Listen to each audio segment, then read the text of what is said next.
The Great Hall of Nexus Prime was filled with creatures from 1,000 different worlds. Some had scales that shimmered like diamonds. Others had tentacles that moved like water. A few were made of pure energy, floating above their seats like living stars. They had all come together for the same reason.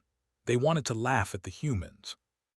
Ambassador Daniel Carter stood alone in the center of the chamber. He was a tall man with gray hair and calm eyes.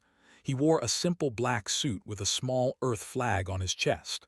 Around him, the alien delegates whispered and pointed. Some of them made sounds that were clearly mockery in their languages. The ambassador rose from his seat. His name was, and he was 9 feet tall. His body was made of dark crystal that pulsed with red light. When he spoke, his voice echoed through the chamber like thunder. 300 years, said. For 300 years, humans have been part of this galaxy, and in all that time they have done nothing but talk. Laughter rippled through the chamber. Daniel did not react. He simply stood with his hands behind his back and waited. When the Meridian Collective raided your colony on 7, what did you do? Continued. You negotiated. You gave them trade rights. You let them walk away with your resources and your dignity. More laughter, louder this time. When the Thorax Swarm took your mining station in the Cygnus sector, what did you do? You offered them food supplies.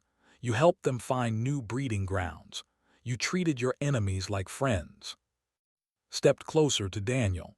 His crystal body crackled with energy. Your species is weak, he said. You have no warriors. You have no pride. You are nothing but soft creatures who hide behind words because you are too afraid to fight. Daniel looked up at the towering alien. His expression did not change. We found solutions that benefited everyone, he said simply. We believe that peace is better than war. The chamber exploded with laughter. Delegates from dozens of species slapped their appendages together or made their species-specific sounds of amusement. The humans were always good for entertainment. High above the chamber floor, in the observation gallery reserved for minor delegations, Admiral Lisa Morgan watched the scene below. She was 62 years old with short silver hair and eyes that had seen things most people could not imagine. She had served in the United Earth Defense Force for 40 years. She had commanded ships, led missions, and trained thousands of officers. And she had heard this mockery more times than she could count. Beside her stood Commander Park, a young officer with a sharp mind and a quick temper. His hands were clenched into fists as he watched the aliens laugh at their ambassador. This is humiliating, said through gritted teeth. How can he just stand there and take it? Lisa did not take her eyes off the scene below, because that is his job, and he does it very well. But they think we are weak. They think we cannot fight. Every species in this galaxy treats us like a joke. Lisa turned to look at the young commander. Her eyes were calm, but something dangerous lurked behind them. Let me ask you something, she said. When you see a man who never raises his voice, never throws a punch, never responds to insults, what do you assume about him? Thought for a moment, that he is afraid, that he cannot defend himself. And what if you are wrong? What if that man has spent his entire life training to fight? What if he has weapons you cannot see and skills you cannot imagine? What if the only reason he does not fight is because he knows exactly how much damage he could do? Stared at her. Are you saying that is what we are? Lisa turned back to watch Ambassador Carter, who was now calmly responding to another round of insults from a different delegate. I am saying that this galaxy has made an assumption about humanity. They see our patience and call it weakness. They see our mercy and call it cowardice. They see our preference for peace and assume it means we cannot wage war. She paused. They have no idea how wrong they are.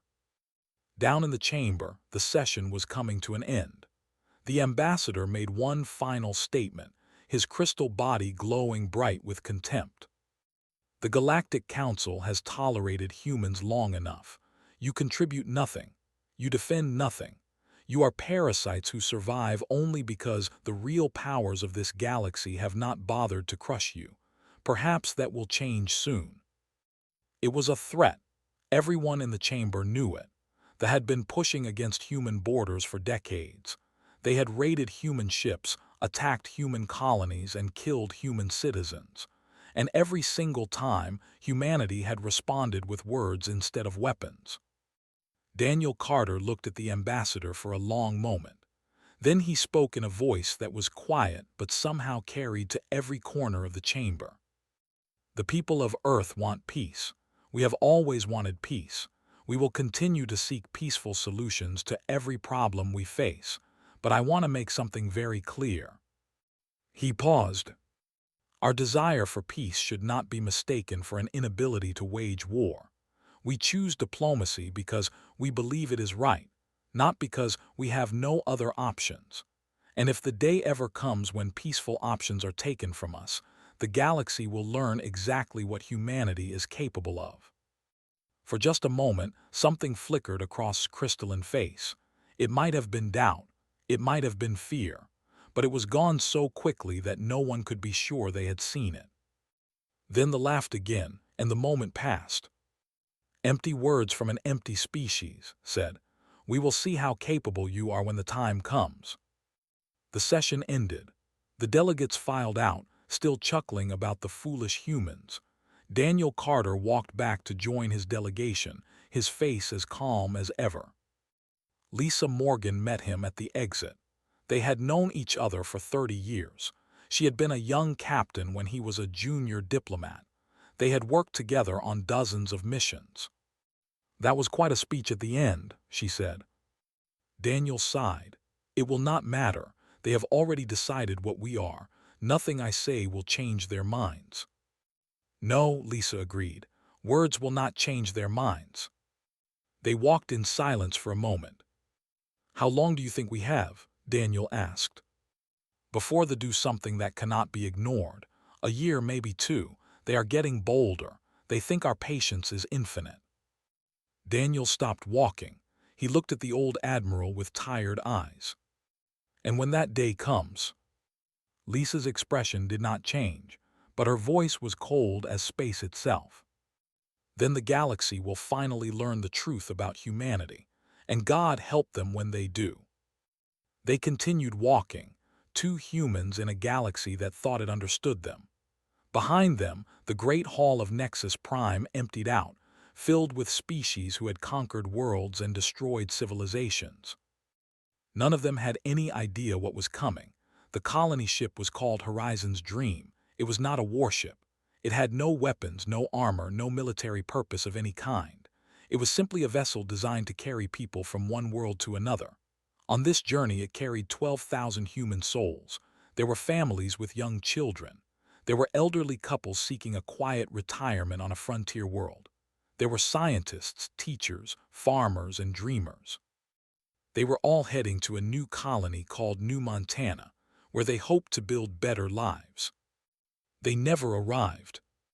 They intercepted the ship in neutral space, far from any human military presence. A fleet of 20 warships surrounded Horizon's Dream like wolves circling a lamb. The captain, a woman named Grace, sent out distress signals on every frequency. She begged for help. She offered to surrender. She pleaded with to let the civilians go. The commander responded by broadcasting the attack live to the entire galaxy. Millions of beings across thousands of worlds watched as weapons tore into the defenseless ship. They watched as sections of the hull were ripped away, exposing the passengers to the cold vacuum of space. They watched as escape pods were shot down one by one. They watched as 12,000 innocent people died screaming. And through it all they laughed. "This is what happens to weak species," the commander announced as the final pieces of the ship drifted apart. "This is what humans deserve. Let this be a lesson to everyone who thinks peace is strength, peace is death." On Earth, in cities and towns across every continent, people watched the broadcast in horror. Some wept. Some screamed. Some fell to their knees and prayed. In government buildings and military installations around the world, leaders and soldiers stood in stunned silence as they witnessed the massacre of their people. Admiral Lisa Morgan was in her office at Space Command Headquarters when the broadcast began. She watched the entire thing without moving. She did not cry. She did not shout. She simply stood there, her hands pressed flat against her desk, and watched 12,000 of her people die. When it was over, she picked up her communication device and made one call. "Get me the president." 2 hours later, she was in the Situation Room beneath the White House. President Mitchell sat at the head of the long table, surrounded by his advisors and military chiefs. The room was silent. Everyone looked like they had aged 10 years in a single day. "The galaxy is watching," the president said. His voice was hoarse. "They expect us to file a protest with the council. They expect us to demand an investigation. They expect us to negotiate." He laughed bitterly. "They think we are going to ask nicely for justice." Lisa stepped forward and placed a tablet on the table in front of him. On its screen was a single document with a simple title. It read, Contingency Protocol 7. "What is this?" the president asked. "This is the plan we have been preparing for 300 years, Lisa said. "Since the day humanity first made contact with alien life, we knew this moment might come. We knew that someday, somewhere, someone would mistake our patience for weakness. Someone would push us too far. Someone would leave us no choice." She tapped the tablet and the document expanded, showing maps, fleet positions, and strategic analyses. "Every year since first contact, we have added to this plan. We have built ships that the galaxy has never seen. We have developed weapons that no species knows we possess. We have trained soldiers and officers for a war we hoped would never come. Everything we have shown the galaxy, all our patrol vessels and defensive stations, is less than 10% of our true capability." The room was silent. Even the president's most senior advisors looked shocked. "Why did no one tell me about this?" one of them demanded. "Because you did not need to know," Lisa replied calmly. "This knowledge has been passed down through a small group of military leaders for generations. We kept it secret because we wanted to believe we would never need it. We wanted to believe that peace would always be possible." She turned back to the president. "Mr. President, peace is no longer possible. They have made sure of that. They did not just attack us. They broadcast the murder of 12,000 civilians to the entire galaxy as entertainment. They laughed while they did it. If we respond with words, they will do it again, and again, and again, until there are no humans left." President Mitchell stared at the document for a long moment. His hands were trembling.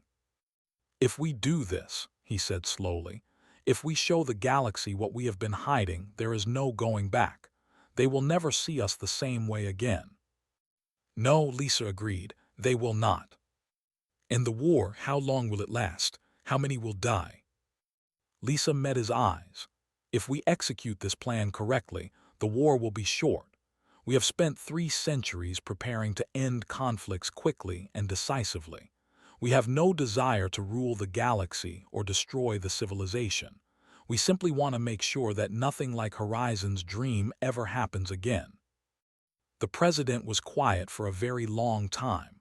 Around the table, his advisors waited. Some of them wanted to argue for more diplomacy. Some of them wanted immediate revenge. But looking at the president's face, everyone knew that the decision had already been made. Mitchell picked up a pen. His hand was steady now.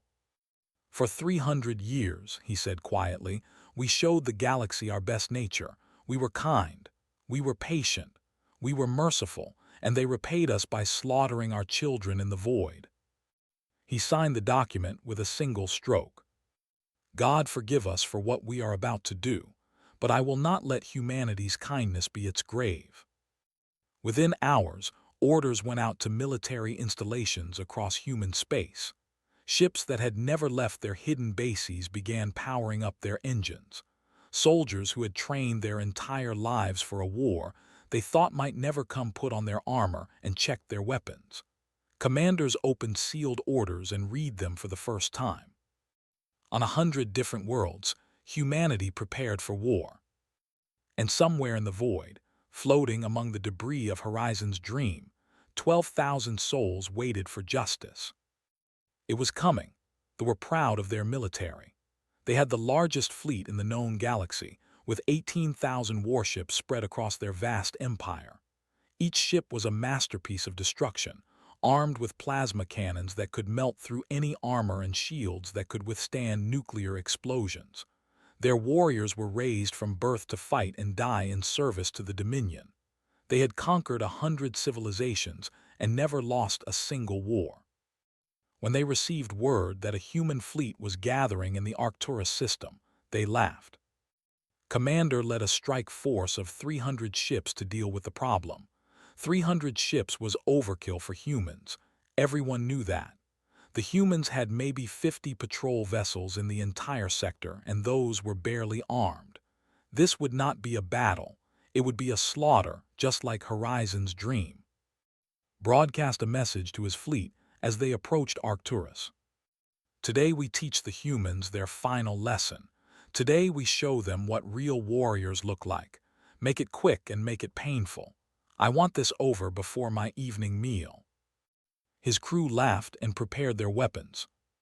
Then they dropped out of faster-than-light travel and entered normal space, stared at his, and felt his crystalline body freeze in shock. The humans were waiting for them, but this was not the small collection of patrol ships that everyone expected. This was a fleet, a real fleet. 500 human warships hung in the void in perfect formation, and none of them looked like anything had ever seen before. These ships were different. They were larger than human vessels were supposed to be. They bristled with weapons that could not identify. Their hulls were painted in dark colors that seemed to absorb light, making them hard to look at directly, and they were not running away or trying to negotiate. They were just waiting. Admiral Cole commanded from the bridge of the carrier Endurance. He was a quiet man with dark skin and steady hands. He had spent his entire career preparing for this moment. Every simulation, every training exercise, every strategy session had led to this day. Admiral, his tactical officer, reported, "They are hailing us. They are demanding our surrender." Nodded, "Open a channel." Commander appeared on the screen. He was trying to hide his surprise, but his voice wavered slightly when he spoke. "Humans, you have more ships than we expected. It does not matter. Our technology is superior. Our warriors are stronger. Surrender now and some of you may be allowed to live as servants." Looked at the alien commander for a long moment. Then he spoke in a calm, measured voice. "I am going to give you one chance. One chance to turn your ships around and return to space. One chance to face justice for what you did to Horizon's dream." Laughed. It was not a confident laugh anymore. "Justice, from humans, you are in no position to threaten us." "I am not threatening you," replied. "I am warning you. You have 60 seconds to begin your withdrawal. If you are still here when those 60 seconds end, we will open fire." "You cannot be serious." 52 seconds. Cut the communication and turned to his tactical officer. His confidence was returning. Yes, the humans had more ships than expected. Yes, those ships looked strange. But this was still the military, the greatest fighting force in the galaxy. All ships attack formation. Target their largest vessels first. Let us show these humans what real power looks like. The fleet surged forward, weapons charging. On the Endurance, Cole watched the countdown reach 0. "All ships," he said quietly, "weapons free." What happened next would be studied and debated for centuries. The human fleet moved as one, each ship knowing exactly where to be and what to do. Their weapons were unlike anything the galaxy had ever seen. Beams of focused energy cut through shields like they were made of paper. Missiles that moved faster than any sensor could track slammed into engines and weapon systems with perfect accuracy. Electronic warfare systems jammed communications and targeting computers, leaving each ship fighting blind and alone. They tried to fight back. They were brave and they were skilled, but it did not matter. Every shot they fired seemed to miss or be deflected. Every maneuver they made was anticipated and countered. They were not fighting an enemy fleet. They were fighting a force of nature. Commander watched in horror as his ships were destroyed one by one. Vessels that had crushed entire civilizations were being torn apart like toys. His own ship shook as a human weapon pierced its shields and destroyed its main engine. "How is this possible?" he whispered. "They are humans, they are weak, they do not know how to fight." His tactical officer looked at him with fear in his eyes. They were never weak, they were waiting. 43 minutes. That was how long the battle lasted. In 43 minutes, 300 warships were reduced to floating debris. A few dozen managed to escape, their faster-than-light drives barely getting them away in time. They would carry the news back to the Dominion. The humans had won. Not just won, but dominated completely. Admiral Cole looked at the wreckage on his. He felt no joy. This was not a victory to celebrate. This was a message being sent. "Open a broadcast channel," he ordered. "All frequencies. I want everyone to hear this." His communication officer nodded, took a deep breath and spoke. "This is Admiral Cole of the United Earth Defense Force. What you have just witnessed is the destruction of an attack fleet. They came here expecting to find easy prey.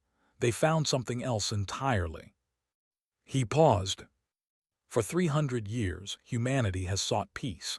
We negotiated when others wanted war. We showed mercy when others showed cruelty.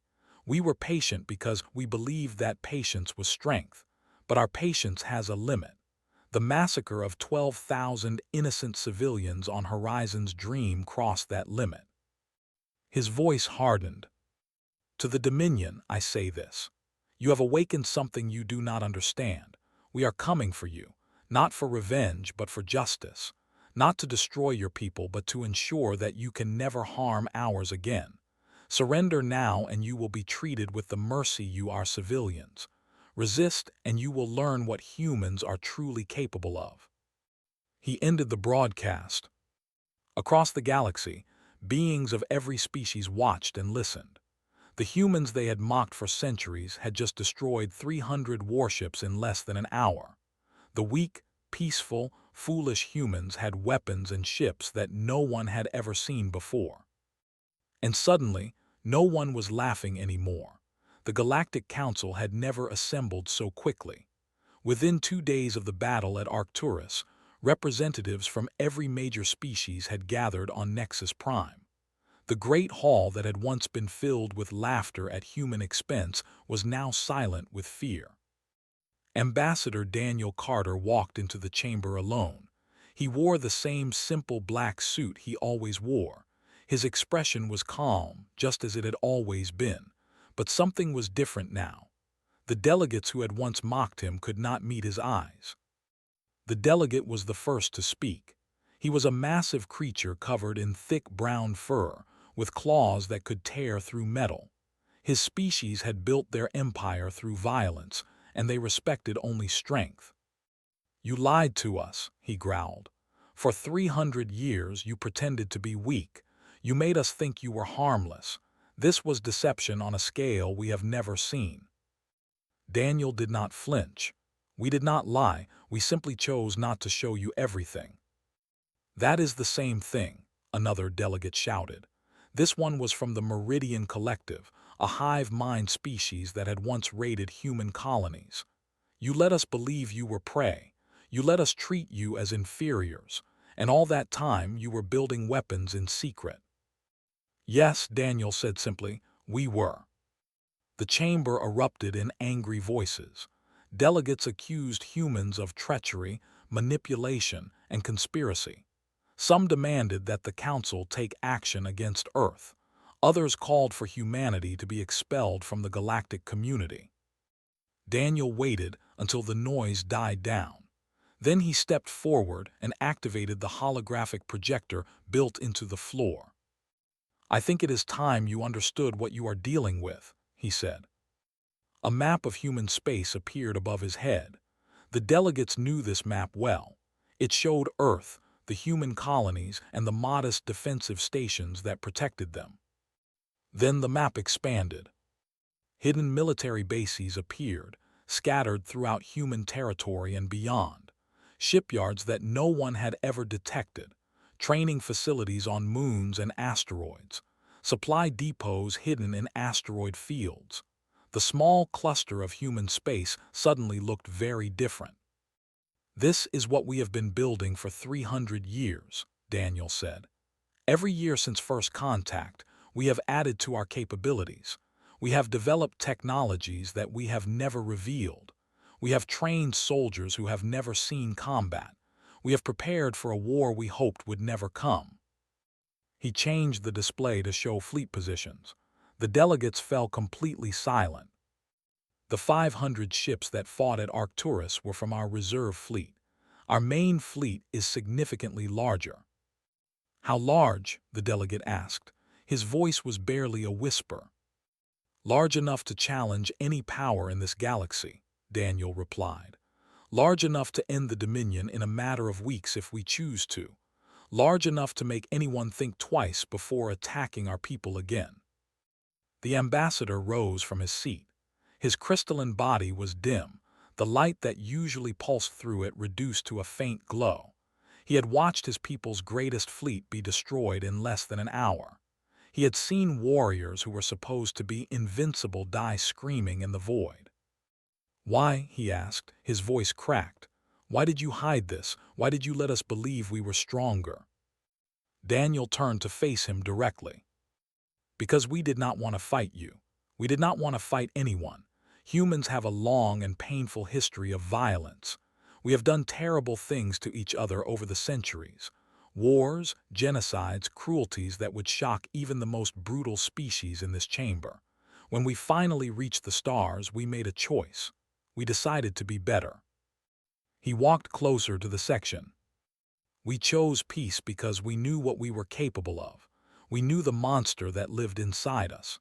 Every time you insulted us, every time you raided our ships, every time you pushed against our borders, we had the power to destroy you. We chose not to use that power because we hoped that kindness would be met with kindness. We hoped that patience would be rewarded with respect."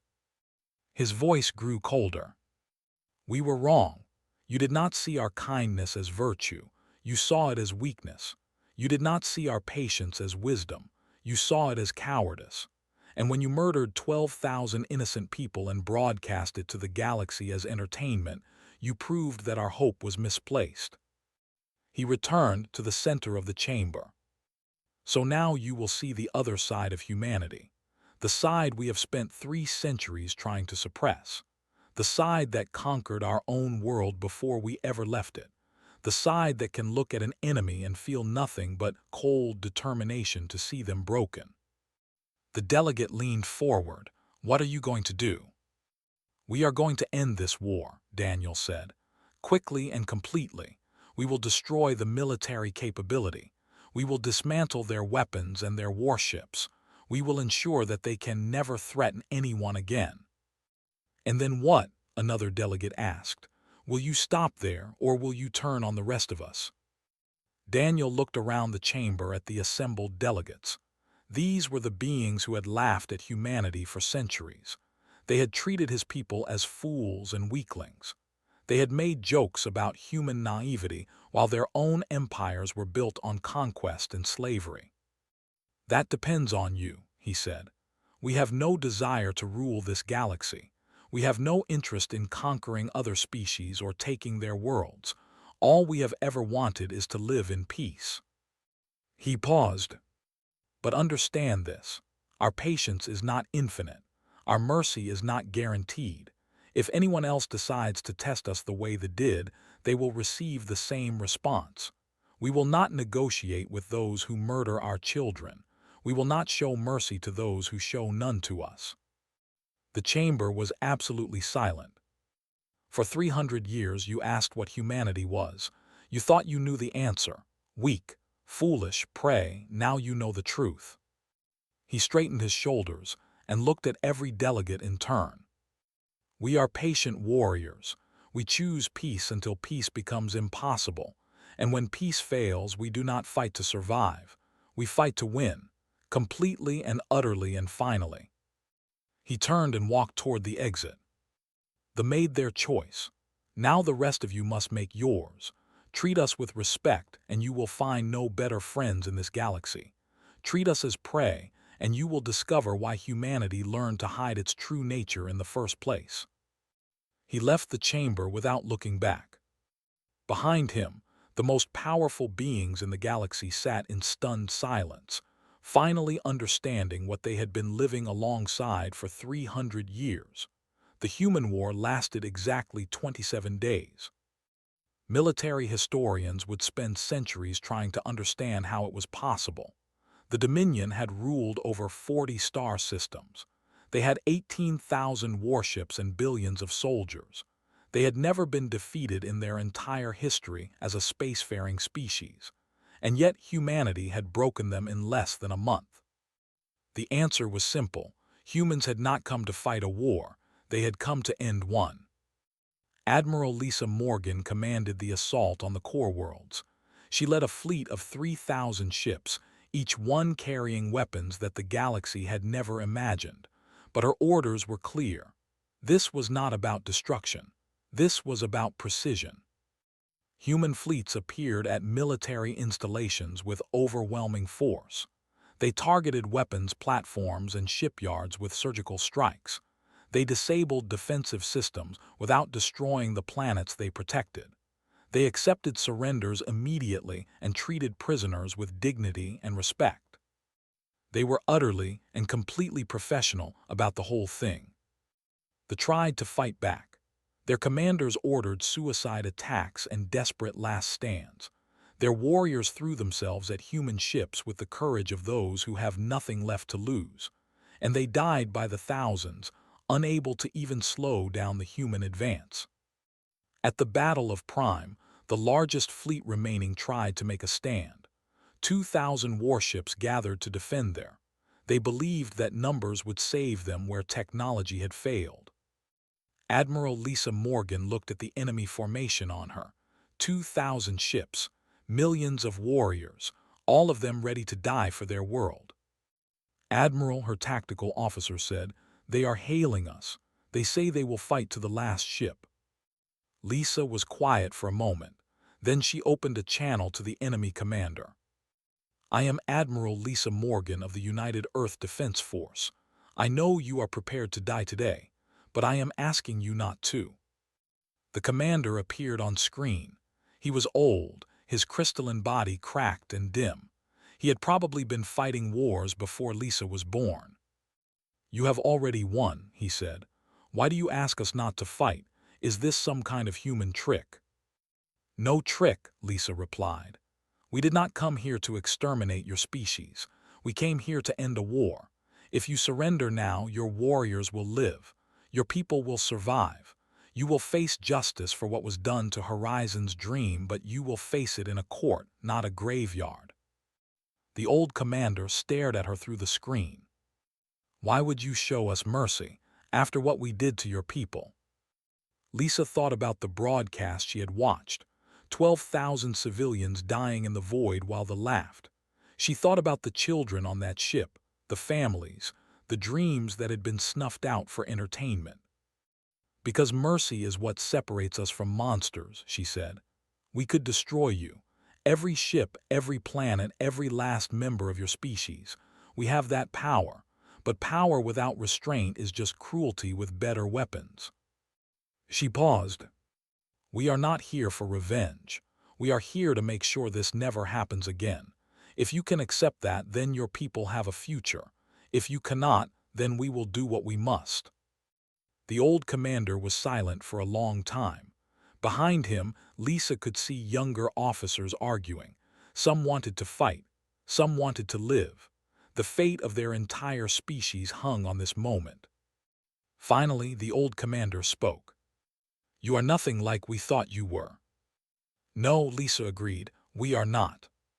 6 hours later, the military surrendered unconditionally. The peace conference was held on Nexus Prime, in the same chamber where humanity had been mocked for centuries.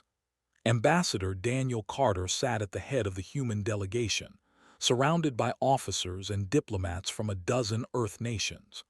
Across from him sat the surviving leaders of the Dominion and representatives from every major galactic power. The treaty was comprehensive. The military would be disbanded. Their weapons would be destroyed. War crimes tribunals would be held for those responsible for Horizon's dream. Economic reparations would be paid to the families of the victims. But more than that, the treaty established new rules for the entire galaxy. No attacks on civilian vessels.